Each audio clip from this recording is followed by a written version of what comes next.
Well, I've been an admirer of Aleister Crowley. I think that I'm carrying on much of the work that he started over 100 years ago, and I think the 60s themselves. You know, Crowley said, "Do what thou wilt shall be the whole of the law." I give the CIA a total credit for sponsoring and initiating the entire consciousness movement, counterculture events of the 1960s.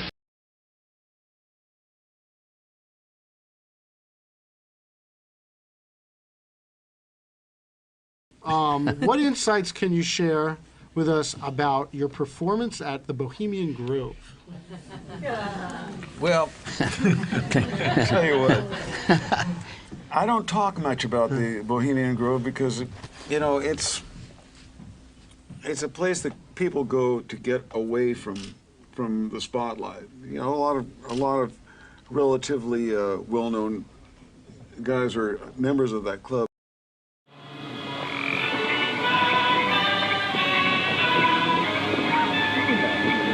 High malevolence which would pursue us here has lost its power under these friendly trees. So shall we burn thee once again this night, and in the flames that eat thine effigy, we shall read the sign, Midsummer sets us free. Ye shall burn me once again!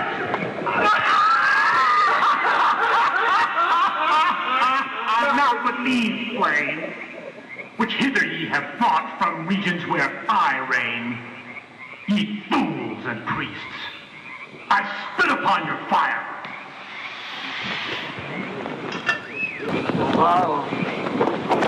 Great son of all mortal wisdom, Owl of Bohemia, we beseech thee, grant us thy counsel.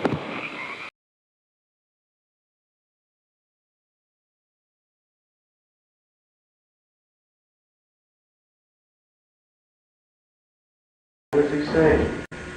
Saying, please don't hurt me. Did you hear him, Paul? Did you hear him, Paul?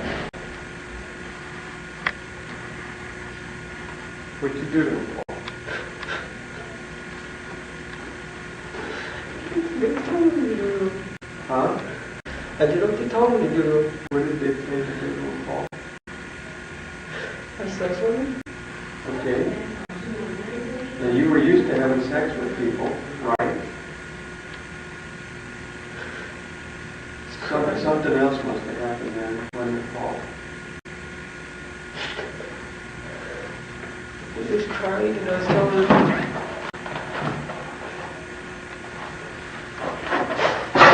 He's telling me that, you all right? And I told the guy, I said, I don't want to do this, I don't want to do this. But they're going, do it or else. Or we'll finish you too. Who's telling you this, Paul? The guy who's directing the thing.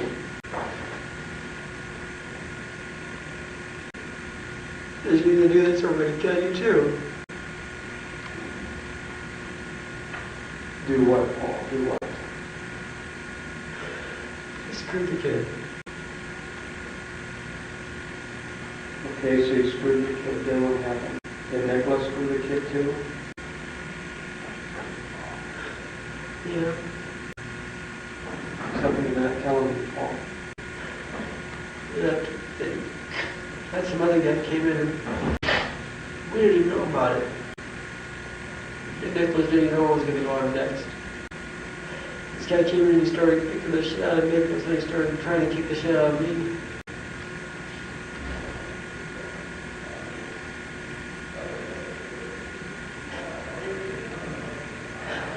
Started beating on the kid. Started beating on him. Who started beating on him? This guy that was with the film crew and stuff. He came in and he started having sex with this kid. Okay. Bleeding. Bleeding from where? Right. Okay. You okay? And then this guy dragged him around. Are you in the cage? He started dragging him around. Then he just dragged the kid around. He was still having sex with him. Just tossing his kid around like he was tossing his kid around like it was a bag of potatoes or something. He started slamming him all over the place. Then he came back and he started kicking the shit out of me again. He started kicking my head. I started to do something to hit with a stick. Right in my balls. And couldn't fight back. Then he took me and Nicholas and shoved us in the cage. And he took this kid and he sat there and sat him up. Sat him up. Right next to the cage, and then he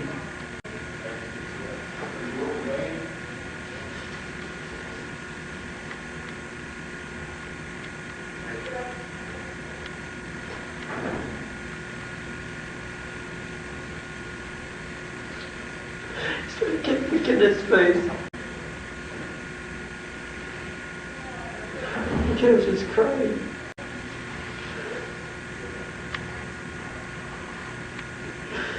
I kept yelling at the guy's cell phone, I said, kill him if I got a hold of him.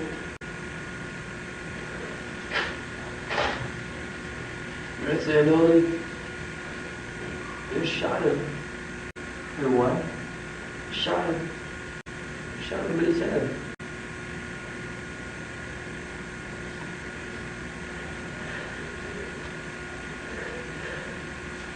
Right after that, I tried to kill myself. Took us back to the hotel and tried to cut my wrist.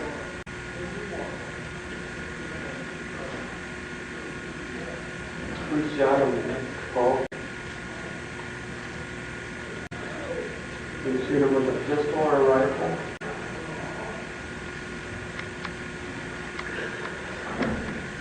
Because they had a gun. Pistol.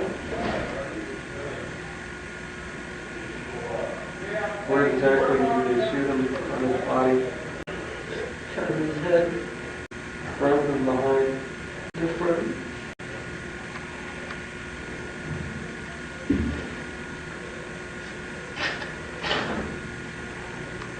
I was just crying so much after they did that stuff that they opened the cage, they grabbed Nicholas and they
Listen, I am a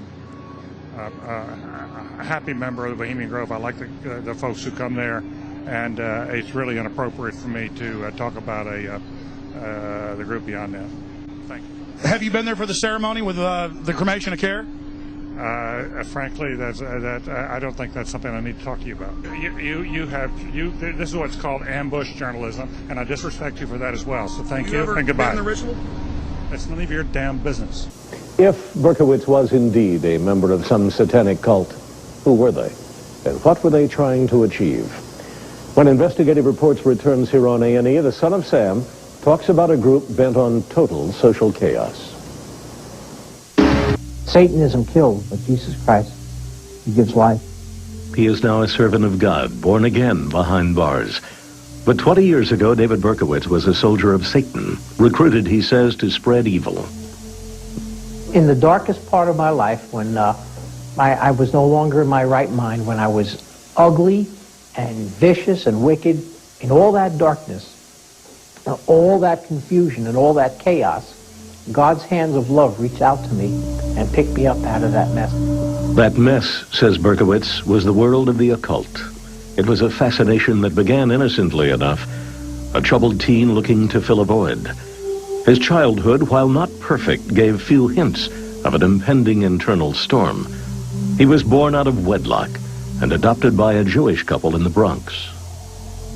It was just me and my dad and my mom, and they were a beautiful couple. They gave me as much love as they could and tenderness, but you know, I had a lot of emotional problems growing up. I had a lot of bouts of very severe depression and behavioral problems. A lot of that I know today was as a result of demonic oppression.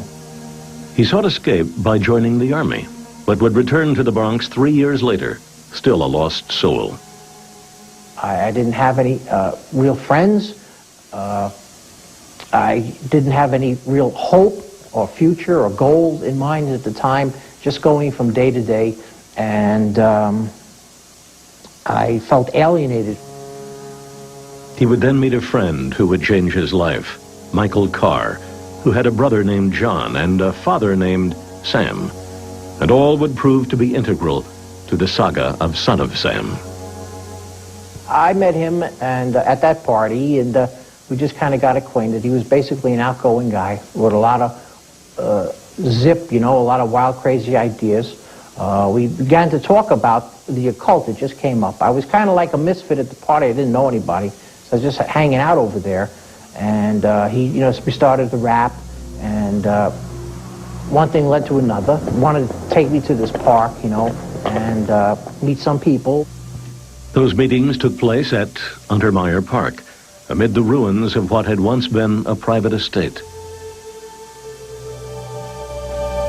You know, I was just a dumb Jewish kid from the Bronx looking for friends, looking to hang out. But now looking back and seeing what had happened, I was being introduced into the occult, into Satanism. It was a recruitment process, a slow but methodical recruitment process, yes. Recruitment into Satan's army, he now says. Berkowitz reveals the name of the cult he joined for the first time. Right. Woven deeper into the Westchester group was a mixture of more hardcore individuals, and they were known as the Process in general terms, although they didn't really use that name a lot. The Process Church of Final Judgment. Confidential federal documents show the group has been investigated for various criminal activities.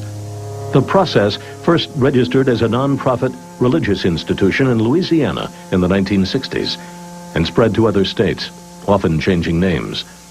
Jesse Turner is a former Process affiliate and hitman, now doing time in Alabama. The reason for killing people? Sometimes it would be financial, sometimes it would be vengeful, and sometimes it would just be to keep the ball of evil going. Is that what they wanted? Yeah, social Armageddon. You know, not an Armageddon in the biblical sense, but a social Armageddon.